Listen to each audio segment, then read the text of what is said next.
صباحكم بكل خير ومحبة وبركة من هنا من على أرضية هذا الميدان،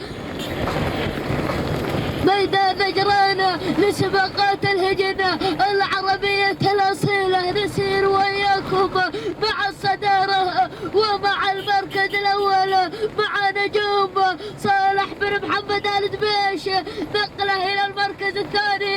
وصلت جمايل هذه بن صالح بن عفيشة الرزق، والمركز الثالث وصلت هناك الشهرية حمد بن مهدي المنجم.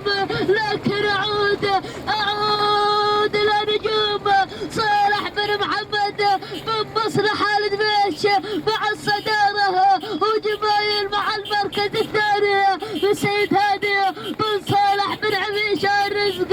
والمركز الثالث وصلت الشهرية حمد بن مهدي المنجم، لكن غيرت وانطلقت جمايل صارك هادي بن صالح بن عفيشة الرزق ال 200 متر الأخيرة وهي الخطيرة.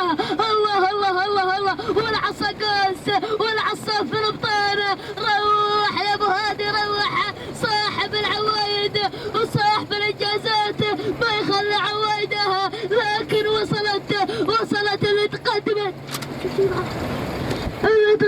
هناك، وصلت لكن ثاني ونوس سعيد هذه بن صالح بن ابي شارس كان فوز وحصل في المركز الاول والمركز الثاني. وصلت هناك علي بن عبد الله الكربي من قدم لنا الشانيه والمركز الثالث. وصلت هناك الشانيه حمد بن مهدي المنجم ثاني